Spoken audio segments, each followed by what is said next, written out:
Yeah, that was kind of cool. The guy, Mike Quackenbush from Chikara, came up with this idea quite a few months ago, actually. Because obviously there was a lot of things happening this weekend, so he made sure he got us booked, because we had All In this weekend. It was Lucha Expo, and there's a bunch of other big wrestling events happening around the country, which we can talk about later, which is phenomenal, actually. It was really fun. I haven't seen the guys in quite a long time, and one of the most important things is Chikara has always been on my bucket list of wrestling things to do that I want to do in wrestling. I've pretty much accomplished everything I set out to do. Like WrestleMania, I was working at Madison Square Garden, Arena de Mexico, Kurgan Hall, and funny enough, Chikara was on that list because I grew up watching.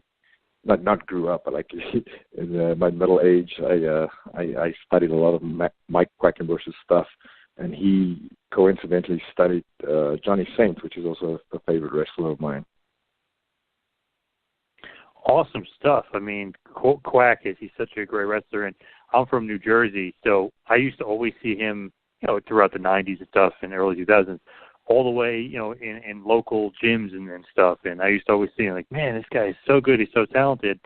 It's weird, that he kind of didn't not make it further, but, he wasn't really on WWE's radar because they were kind of the land of the Giants for a while. But he was just somebody that I always kind of grew up liking. I like that you kind of felt the same way. Oh, yeah, totally. I mean, he's very unique. He's a student of the game, and everyone who studies wrestling, old and new. A lot of kids get into wrestling these days for different reasons, and, us who grew up in the 80s and 90s, that was the fun characters. But if you go further back, wrestling has come a long way, and there's so much wrestling before that. Dr. Tom Pritchard used to always say, what's old is new, and what's new is old, and Johnny Saint is one of the all-time best when it comes to hold and move for move wrestling.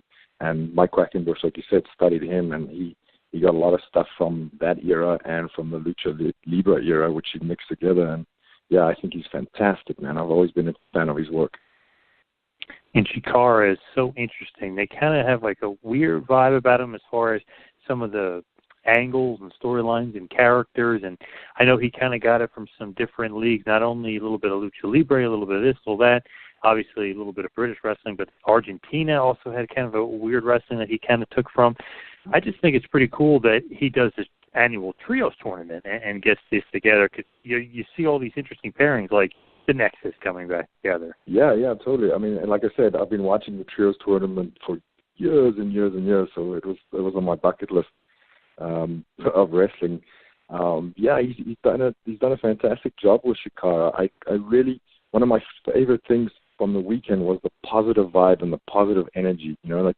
It's a PG show, although there aren't not too many kids, which I thought was fantastic. And he focuses a lot on the characters and storytelling, which is a lot of another kind of lost art in our business these days. Yeah, I had so much fun. It was such a positive experience. Even my colleague Tyson Tarver, who we all know is not the happiest guy in the world, even he walked away very just positive and uplifting, and be you know what, maybe we do have one more run in us.